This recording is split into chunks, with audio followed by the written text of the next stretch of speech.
மாணவர்கள் அனைவருக்கும் அஸ்ஸலாமு அலைக்கும். தேன் தமிழின் இலக்கணம் சுவைப்போம் பகுதியில் இன்று நாங்கள் எழுத்துக்கள் தொடர்பாக கற்கவிருக்கிறோம்.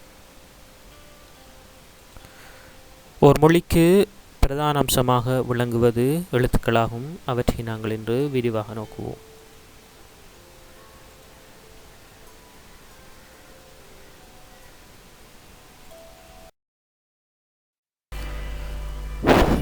தமிழ் மொழியிலே மொத்தம் 247 எழுத்துக்கள் இருக்கின்றன. அதனை பிரதானமாக இரண்டு வகைப்படுத்தலாம். ஒன்று முதல் எழுத்து, மற்றது சார்பு எழுத்துக்கள். முதல் எழுத்து என்பது 30 எழுத்துக்கள், அதாவது உயிரெழுத்து மற்றும் மெய் எழுத்துக்களை சேர்த்தே முதல் எழுத்து என்போம். மற்றும் சார்பு எழுத்து என்பது முதல் எழுத்துக்களை சார்ந்து வரக்கூடிய எழுத்துக்கள் என்பதாலே சார்பு எழுத்துக்கள் என்று சொல்லப்படுகிறது. எனவே இவை 10 வகைப்படும். அதில் நீங்கள் சிறிய வகுப்பிலிருந்து கற்றிருப்பீர்கள். உயிர்மெய் எழுத்து மற்றும் ஆயுத எழுத்து என்பன சார்பு எழுத்துக்களாகும். இன்னும் அதில் 10 வகை உண்டு. ஆரம்பமாக முதல் எழுத்துக்கள் இவை 30, உயிரெழுத்து 12 மற்றும் மெய்யெழுத்து 18 என அவை இருவகைப்படும். உயிரெழுத்து 2 வகைப்படுத்தப்படுகிறது. உயிர்குறில் மற்றும் நெடில். உயிர்குறில் எழுத்தில் 5 மற்றும் நெடில் எழுத்தில் 7 உள்ளன. மெய் என்பது உடல்.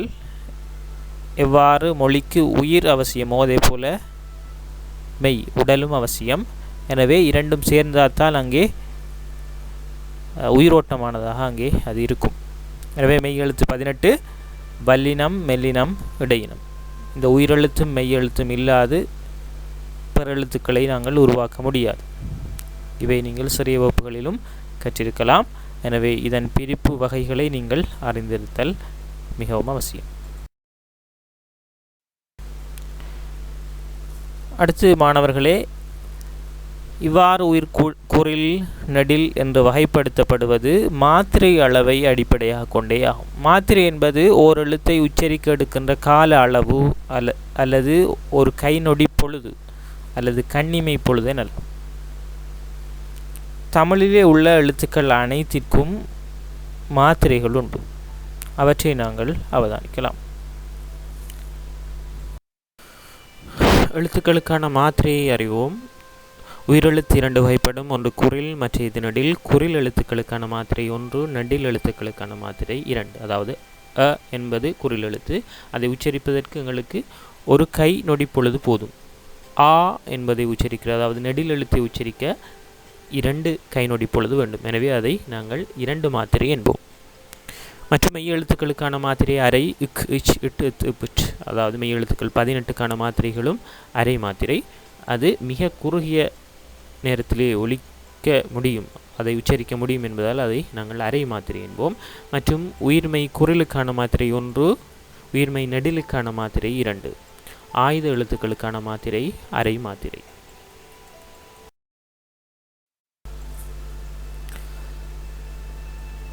அடுத்து கூட்டுயிர் அல்லது சந்தியக்கரம். இவற்றையும் நீங்கள் விளங்கி வைத்திருத்தல் வேண்டும். ஐ, அவ் என்பன கூட்டுயிர் அல்லது கூட்டொலிகளாகும். அதாவது பழங்கால தமிழிலே ஐயன்னா மற்றும் அவ்வண்ணா ஆகிய இரு எழுத்துக்களும் தமிழில் இடம்பெறவில்லை. அதற்கு பதிலாக அ, இ, அ, உ என்று ஆனாவையும் ஈனாவும் சேர்த்து ஐ என்றும் ஆனாவும் ஊனாவும் சேர்த்து அவு என்றே உச்சரிக்கப்பட்டது. பிற்காலத்தில்தான் அங்கே ஐ, அவு என்ற எழுத்துக்கள் தோற்றம் பெற்றன. எனவே இவைகள் கூட்டுயிர் அல்லது சந்தியக்கரம் என்போம். கூட்டுயிர் என்பது 2 உயிர்கள் சேர்ந்து உச்சரிக்கப்படுவதன் காரணமாக இவ்வாறு கூட்டுயிர் என்ற பெயர் வந்தது. அதேபோல் தற்கால தமிழில் இவை ஐ, அவ் என்றும் எழுதப்படுகின்றன. இவற்றையும் நீங்கள் ஞாபகப்படுத்திக் கொள்ளுங்கள். அன்பின் மாணவர்களே, சார்பெழுத்து வகைக்குள் வருவோம். முதல் எழுத்துக்களை சார்ந்து வருகின்ற எழுத்துக்களே நாங்கள் சார்பெழுத்துக்கள் என்போம். அவை 10 வகைப்படும். உயிர்மெய் எழுத்து, ஆயுத எழுத்து மற்றும் உயிரளபடை, ஒற்றளபடை, ஐகார குறுக்கம், மகர குறுக்கம், ஔகார குறுக்கம், ஆயுத குறுக்கம், குச்சியலிகரம் மற்றும் குச்சியலுகரங்களா. எனவே இவை ஒவ்வொன்றையும் நாங்கள் விரிவாக நோக்குவோம். அன்பின் மாணவர்களே, உயிர்மெய் எழுத்து என்பது ஒரு சார்பெழுத்து. உங்களுக்கு தெரியும், ஒரு மெய் எழுத்துடன் ஒரு உயிரெழுத்து சேர்ந்து பிறக்கக்கூடிய எழுத்தான் உயிர்மெய் எழுத்து. இக் சஹ அ க, இக்கண்ணா சஹ ஆவண்ணா கா, இவ்வாறு தான் உயிர்மெய் எழுத்து பிறக்கும். தமிழிலே உயிர்மெய் எழுத்து 216 எழுத்துக்கள் உள்ளன. இவற்றை நீங்கள் சிறிய வகுப்பிலும் கற்றிருப்பீர்கள். அடுத்து ஆயுத எழுத்து ஒரு சார்பெழுத்து. இதற்கு அகேனம், தனிநிலை, முப்புள்ளி மற்றும் முப்பாற்புள்ளி எனும் வேறு பெயர்களும் உண்டு. அஹ்து, இஹ்து, நிஹ்மத் என்பன ஆயுத எழுத்துக்களுக்கான ஒரு சொற்களின் உதாரணங்கள். அடுத்த சார்பெழுத்து வகைதான் உயிரளபடை. உயிர் சக அளபடை. அளபடை என்பது நீண்டொழித்தல். அதாவது உயிரெழுத்துக்களில் நடில் எழுத்துக்கள் 7 தன்னுடைய 2 மாத்திரையிலிருந்து சில சந்தர்ப்பங்களில் பாடல்களில், கவிதைகளில் நீண்டொழிக்கும். அவ்வாறு ஒழிப்பதே நாங்கள் உயிரளபடை என்போம். உதாரணம், வா வெண்ணிலா உன்னைத்தானே வானம் தேடுதே. இங்கே வா என்று நீண்டொழிக்கிறது. இங்கே அதற்கு அருகாமையிலே வாவண்ணாக்கு பக்கத்தில் அதோடைய இனமான ஆனா இடப்பட்டிருக்கும். அதாவது வா என்பதில் ஆவண்ணாவும் இடம்பெற்றிருக்கு. அதாவது இவ் சக ஆவே வா. எனவே ஆவண்ணா, அதற்கு அருகில் ஆனா ஆகிய எழுத்துக்கள் உள்ளன. அந்த நீண்டொழிப்பதை காட்டவே அதற்கு இனமான ஆனா என்ற எழுத்து இடம்பெற்றிருப்பதை அவதானிக்கலாம். மற்றும் மானே கலைமானே சொந்த வாசகம்தான் எம்பாட்டு என்ற பாடலிலும் மானே கலைமானே ஏ என்ன தன்னுடைய 2 மாத்திரையிலிருந்து நீண்டொழிப்பதை பார்க்கலாம். எனவே இவ்வாறு உயிரெழுத்துக்களில் நெட்டெழுத்துக்கள் 7 தமக்குரிய 2 மாத்திரையிலிருந்து நீண்டொழித்தல் உயிரளபடை ஆகும். அடுத்து ஒரு சினிமா பாடலின் உதாரணத்தோடு வருவோம்.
உயிரிழப்படிக்கான மற்றும் ஒரு பாடல் இதோ உங்களுக்காக.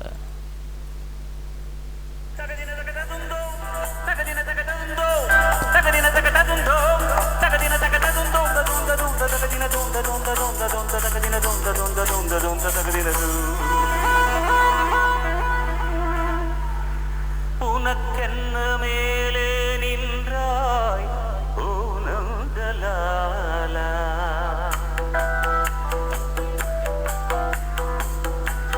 உனக்கென்ன மேலே நின்றாய் ஊனங்களாலா.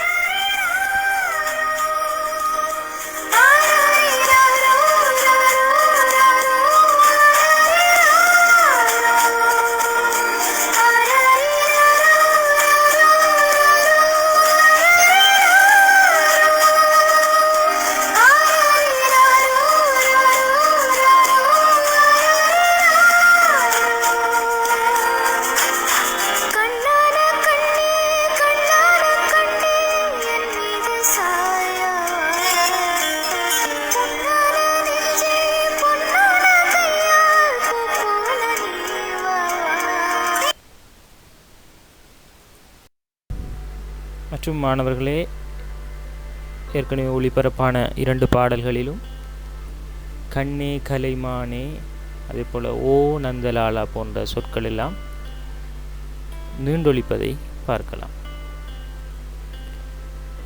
உயிரளபடையானது மொழி முதல் மற்றும் இடை கடை ஆகிய 3 இடங்களிலும் அளபெடுக்கும். மொழி முதலில் ஓதல் வேண்டும். அங்கே மொழி முதலில் வருவதற்கான ஒரு உதாரணம் தரப்பட்டிருக்கிறது. ஓதல் வேண்டும். அதே போல் இடையிலும் வரும். கெடுப்பதும் கெட்டார்க்கு என்ற அந்த குறளில் வருகிறது. மற்றும் நல்ல படா பறை என்பது கடை சொல்லாக இங்கே வந்திருக்கிறது. எனவே மொழி முதல் இடை கடை ஆகிய 3 இடங்களிலும் உயிர் நெடில் அளபெடுக்கும் என்பதை நினைவில் கொள்ளுங்கள். அதேபோல் ஓர் உயிர்நடில் அளபெடுத்துள்ளதை காட்ட அவ்வெழுத்தினை அடுத்து அவ்வெழுத்திற்கு இனமான குரில் எழுத்து எழுதப்படும் என்பதையும் நீங்கள் ஞாபகம் வைத்து அதனை வைத்தும் நீங்கள் விடையை இலகுவாக இனம் கண்டுகொள்ள முடியும் உயிரளபடைக்கான உதாரணங்களை. அடுத்து சார்பெழுத்து வகைகள் ஒன்றுதான் ஒற்றளபடை. ஒற்று என்பது மெய்யெழுத்து அல்லது குத்தெழுத்துன்னு சொல்வார்கள். ஒற்றெழுத்துக்கள் அளபெடுத்தல், அதாவது மெய்யெழுத்துக்கள் தன்னுடைய மாத்திரையிலிருந்து அளபெடுத்தலே ஒற்றளபடை என்போம். உதாரணமாக கண்ணே கலைமானே கன்னிமயில் என கண்டேன் உனை நான். இங்கே கண்ணே அந்த இன்னன்னா என்கின்ற அந்த மெய்யெழுத்து தன்னுடைய அரை மாத்திரையில் நீண்டொழிக்கிறது. அதனை காட்டுவதற்காகவே அதற்கு இனமான அதே எழுத்து அங்கே இடப்பட்டிருக்கிறது. இலங்கு வன்புரை, இங்கும் இலங்கு என்பது ஒற்றளபடை இடம்பெற்றிருப்பதை அவதானிக்கலாம். மடங்கலந்த, இங்கும் இங்கண்ணா 2 முறை இடப்பட்டிருக்கிறது. தன்னுடைய அரை மாத்திரையிலிருந்து நீண்டொழிக்கிறது. அஹ்து, இங்கு ஆயுத எழுத்தும் நீண்டொழிக்கிறது. அரண் கொண்ட வடுதோளினர், இங்கும் ஒற்றளபடை இடம்பெற்றுள்ளது. எனவே ஒற்றளபடை என்பது இவ்வாறு குற்றெழுத்து தனக்குரிய அரை மாத்திரையிலிருந்து நீண்டொழிப்பதாகும்.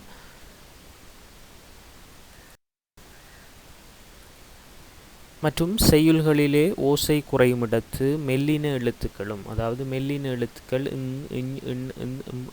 ஆகிய எழுத்தும் இர்ரண்ணா இள்ளண்ணா தவிர்ந்த இடையின எழுத்துக்கள், அதாவது இ இல் இல் மற்றும் ஆயுதமும் அளபெடுக்கும். குறிப்பாக மெய்யெழுத்துக்கள் அனைத்தும் அல்ல, இங்கே குறிப்பிடப்பட்ட சில எழுத்துக்கள் மாத்திரமே தன்னுடைய அரை மாத்திரையிலிருந்து நீண்டொழிக்கும். அதுவே நாங்கள் ஒற்றளபடை என்போம். ஒற்றளபடைக்கான மாத்திரை 1.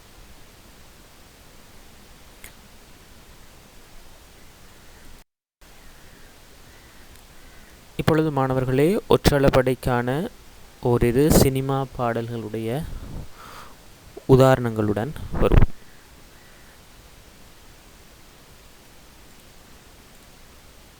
காதல் கொண்டேன் கனவினை வளர்த்தே கண்மணி உனை நானே கருத்தினில் நிறைத்தே உனக்கே உயிரானே என்னாலும் என்னை நீ மறவாரே நீ இல்லாமல் எது நிம்மதி நீதான் என்றும் என் சந்நிதி. மாணவர்களே, மேலே பாடப்பட்ட அந்த பாடலில் காதல் கொண்டேன் கனவினை வளர்த்தேன், காதல் கொண்டேன் என்பதில் ஒற்றளபடை இடம்பெற்றிருக்கிறது. அதே போல் கனவினை வளர்த்தேன் என்று அங்கே நீட்டப்பட்டிருக்கிறது. எனவே அது உயிரளபடை அங்கே இடம்பெற்றிருக்கிறது. அதே போல் கண்மணி உனை நான் என்பதில் ஒற்றளபடையும் கருத்தினில் நிறைத்தேன் என்பதில் உயிரளபடையும் இடம்பெற்றிருக்கிறது. அதே போல் என் காதலே என்னை என்ன செய்ய போகிறாய், இங்கும் உயிரளபடை இடம்பெற்றிருப்பதை பார்க்கலாம். அதே போல் சிலுவைகள் சிறகுகள், இங்கும் இல்லைன்னா தன்னுடைய அரை மாத்திரையை விட நீண்டொழிக்கிறது. இங்கும் ஒற்றளபடை இடம்பெற்றதை அவதானிக்கலாம். இவ்வாறு பாடல்களில் உயிரளபடை மற்றும் ஒற்றளபடை மாறி மாறி இடம்பெற்றிருப்பதை நீங்கள் அவதானித்திருக்கலாம். மற்றொரு சார்பெழுத்து வகைதான் குற்றியல் உகரம், அதாவது குறுமை இயல் உகரம். குறுகி ஒலிக்கக்கூடிய உகரமே ஆகும். அதற்கு முன்னர் நாங்கள் முற்றியலுகரம் என்றால் என்ன என்பதை பார்த்துவிட்டு வருவோம். இங்கே உதாரணம் தரப்பட்டிருக்கிறது. உரல், உயிர், முயல். இந்த 3 சொற்களிலும் உகரம் இதழ் குவித்து உச்சரிக்கப்படுகிறது. இதனை நாங்கள் முற்றியலுகரம் என்போம். அதாவது முழுமையாக ஒலிக்கக்கூடிய உகரமே முற்றியலுகரம். இங்கு இதன் மாத்திரையில் எந்த மாற்றமும் இடம்பெறாது. உகரத்துக்கான மாத்திரை 1, எனவே ஒரு மாத்திரை அளவே இது ஒலிக்கும். உரல், உயிர், முயல் போன்ற எழுத்துக்களில் உள்ள ஊனா தன்னுடைய ஒரு மாத்திரையிலே ஒலிக்கிறது. அவ்வாறே ஒலிப்பதை நாங்கள் முற்றியலுகரம் என்போம்.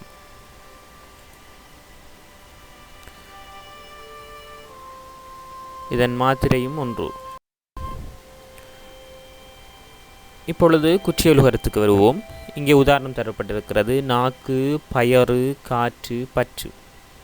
இங்கும் உகரம் இடம்பெற்றிருக்கிறது. அதாவது இறுதியிலே நாக்கு, இக்ஸக ஊவே கு, அந்த கூனாவில் ஒரு ஊ இருப்பதை நீங்கள் அவதானிக்கலாம். அதே போல் பயறு என்பதில் அந்த ரூனா என்பதில் இட் சக ஊவே ரூ, எனவே அங்கு ஊனா இடம்பெற்றிருக்கிறது. இங்கு உகரம் சில இடங்களில் வருகின்ற பொழுது இதழ் குவியாது உச்சரிக்கப்படும். இவ்வாறு உச்சரிப்பதைத்தான் நாங்கள் குற்றியலுகரம் என்போம்.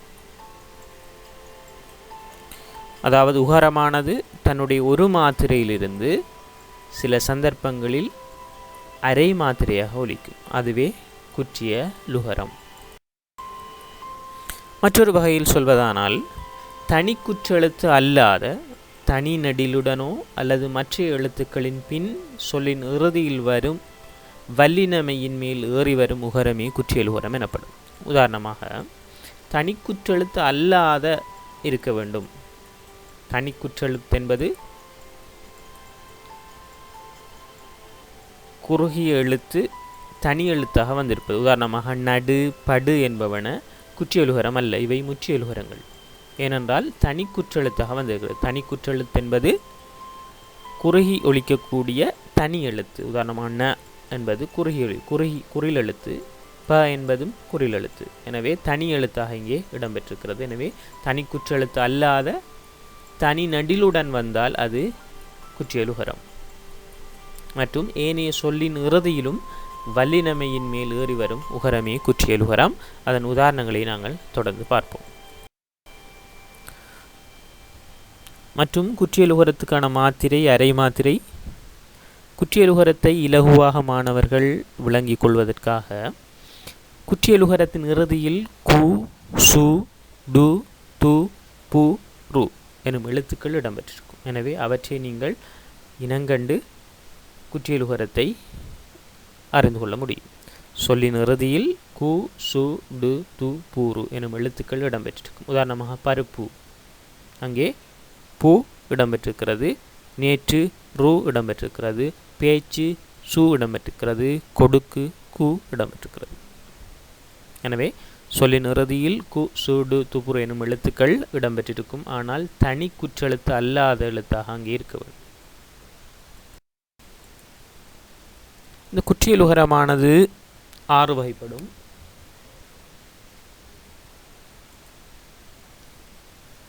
நெடில்தொடர் குற்றியலுகரம். உதாரணமாக நெடில் தொடர் என்பது நெடில் எழுத்து இடம்பெற்றிருக்கும்.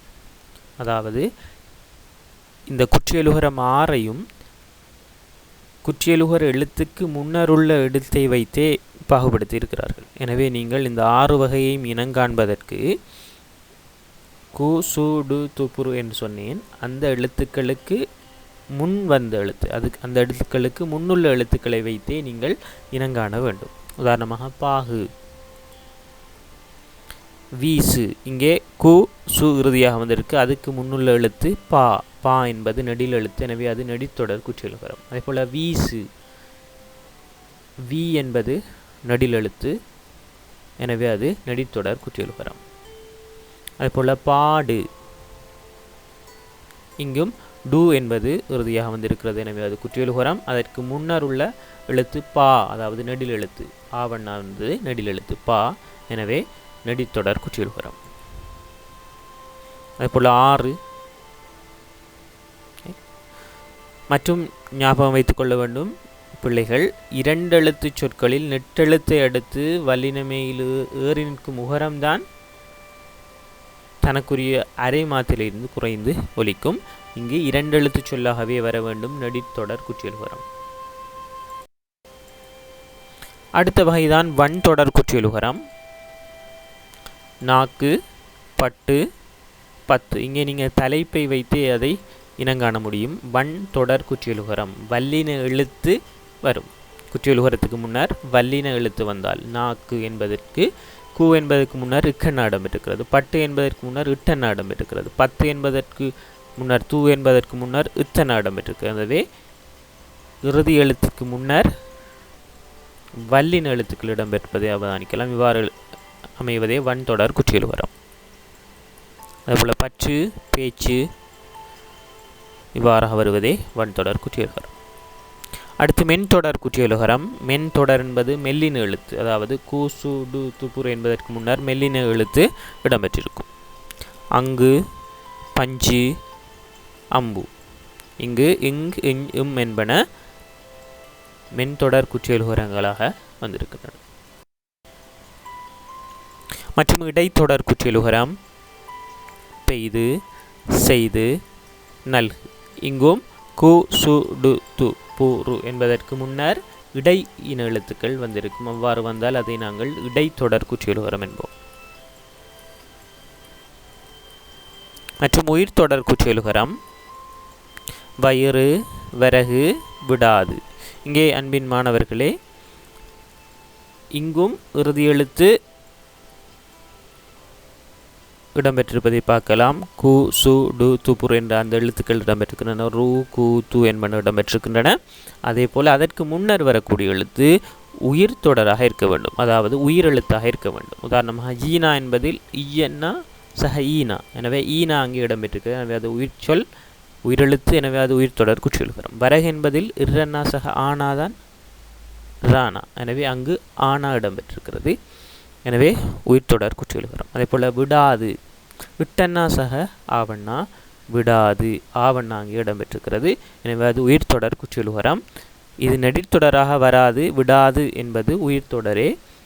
நெடித்தொடர் என்பது இரண்டு எழுத்துக்களுக்கு உரிய சொல்லாகவே இருக்கும்.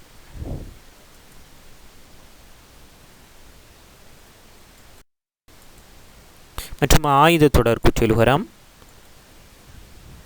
குற்றியலுகர சொல்லின் முன்னர் ஆயுத எழுத்து இடம்பெற்றிருப்பதே ஆயுத தொடர் குற்றியலுகரம் ஆகும். அகுது, இகுது, ஏகு. அன்பின் மாணவர்களே, அடுத்த சார்பெழுத்து வகைதான் ஐகார குறுக்கம். குறுக்கம் என்பது குறுகி ஒலித்தல். ஐகாரம் தன் மாத்திரையிலிருந்து குறுகி ஒலித்தலே ஐகார குறுக்கம் எனப்படும். அதாவது ஐயன்னா தனித்து சுட்டும் பொழுது, அதாவது தன்னை ஐயன்னா என்று சொல்லுகின்ற பொழுது மட்டுமே நெடிலுக்குரிய இரண்டு மாத்திரை அளவு ஒலிக்கும். ஏனைய இடங்களில் நாங்கள் சாதாரணமாக பயன்படுத்தக்கூடிய அனைத்து இடங்களிலும் சொற்களிலும் வாக்கியங்களிலும் குறுகியே ஒலிக்கும், அதாவது ஒரு மாத்திரையாக ஒலிக்கும். உதாரணமாக ஐந்து, கை. மற்றும் ஐகாரம் ஒலிக்கும் முதல், இடை, கடை என்று மூன்று நிலைகளிலும் ஒலிக்கும். முதல் எழுத்தாக வையகம், தையல். இடை எழுத்தாக இளைஞன், கலைஞன். கடை எழுத்தாக தவளை, தலை. இங்கும் வை, வையகம், தையல், இளைஞன், கலைஞன் ஆகிய சொற்களில் இரண்டு மாத்திரையாக ஒலிக்கவில்லை, குறுகிய ஒலிக்கிறது, ஒரு மாத்திரையாகவே ஒலிக்கிறது. எனவே ஐயன்னாவை நாங்கள் சொற்களில் பயன்படுத்துகின்ற பொழுது ஒரு மாத்திரையாகவே ஒலிக்கும். எனவே ஐகார குறுக்கமாகவே ஒலிக்கும். அடுத்து ஔகார குறுக்கம். இதுவும் ஐகார குறுக்கம் போலவே அவ்வண்ணாவானது தன் மாத்திரையிலிருந்து குறுகி ஒலித்தல் தான் ஔகார குறுக்கம். இது அவ்வண்ணா என்று நாங்கள் எழுதுகின்ற பொழுது அல்லது தன்னை தனித்து சுற்றுகின்ற பொழுது மட்டுமே இரண்டு மாத்திரையாக ஒலிக்கும். ஏனைய எல்லா இடங்களிலும், ஏனைய சொற்களில் வரக்கூடிய வாக்கியங்களில் வரக்கூடிய எல்லா இடங்களிலும் ஒரு மாத்திரை அளவே ஒலிக்கும். ஔகாரமானது மொழிக்கு முதலில் மட்டுமே வரும். ஔவையார், பௌர்ணமி, கௌபி இவ்வாறான சொற்களில் ஔகாரம் இடம்பெறுவதை அவதானிக்கலாம். அங்கே ஔகாரமானது ஒரு மாத்திரையாகவே ஔகார குறுக்கமாகவே ஒலிக்கும்.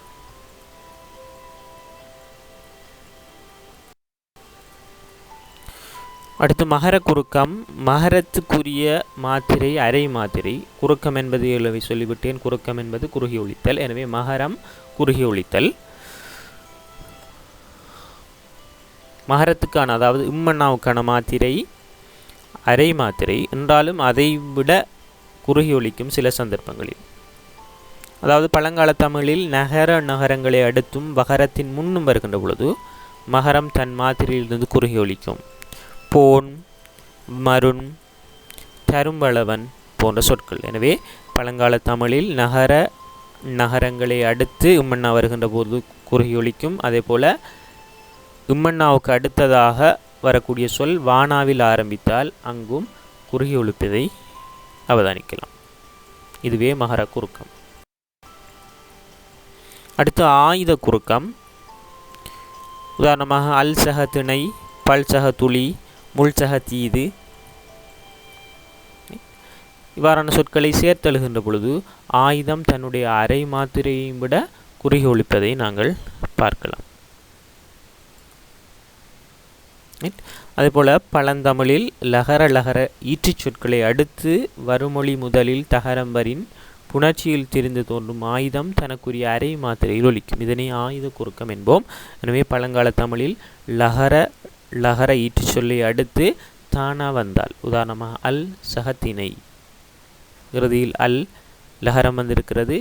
அடுத்த சொல்லாக தகரத்தில் ஆரம்பிக்கிறது. அதாவது தகரம் என்பது தானா, திணை என்று ஆரம்பிக்கிறது. எனவே அதை சேர்த்தெழுகின்ற போது அஹ்ரிணை என்று எழுதுவோம்.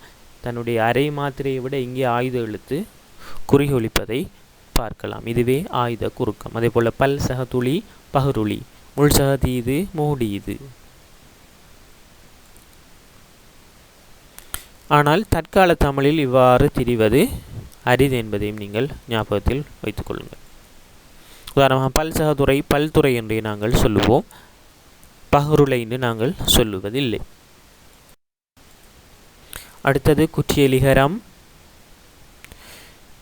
இகரமானது தன்னுடைய மாத்திரையிலிருந்து குறைந்து ஒலிப்பதே குற்றியலிகரம் என்போம். இகரம் என்பது ஈனா. ஈனாவுக்கான மாத்திரை ஒரு மாத்திரை. ஆனால் சில இடங்களில் அது குறுகி ஒலிக்கும். உதாரணமாக நாடு சகையாது நாடியாது, கொக்கு சகையாது கொக்கியாது. இது பழங்கால தமிழில் பயன்படுத்தப்படுவதை அவதானிக்கலாம். இது நிலைமொழி ஈற்றில் குற்றியலுகர சொல்லும். நிலைமொழி என்பது சக என்று அடையாளமிடப்பட்ட எழுத்துக்கு முன்னுக்குள்ள எழுத்து சொல். அப்போ நிலைமொழி ஈற்றில் நாடு கொக்கு அதில் குற்றியலுகரமாகவும் வருமொழி முதலில் யகரமும் வந்து சேர்கின்ற பொழுது, அதை நாங்கள் சேர்த்தெழுகின்ற பொழுது குறுகி எழுப்பதை பார்க்கலாம். நாடு சகையாது நாடி யாது, நாடி யாது. ஈனா தன்னுடைய ஒரு மாத்திரையிலிருந்து குறுகி ஒலிக்கிறது. நாக்கு சகையாது நாக்கி யாது. அங்கே ரெண்டையும் சேர்த்தெழுகின்ற பொழுது ஈனா தன்னுடைய ஒரு மாத்திரையிலிருந்து அரை மாத்திரையாக ஒலிக்கிறது.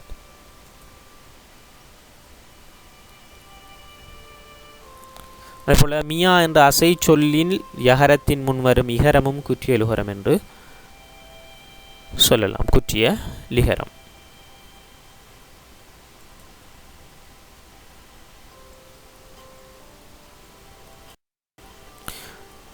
நன்றி மாணவர்களே, இது உங்களுக்குரிய நேரம். பின்வரும் குற்றியலுகர சொற்களின் வகைகளை குறிப்பிடுக.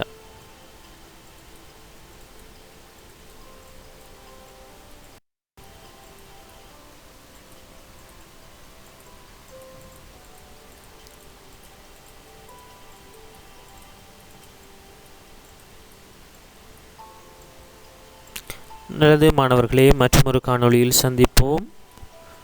அனைவருக்கும் அஸ்ஸலாமு அலைக்கும். வணக்கம்.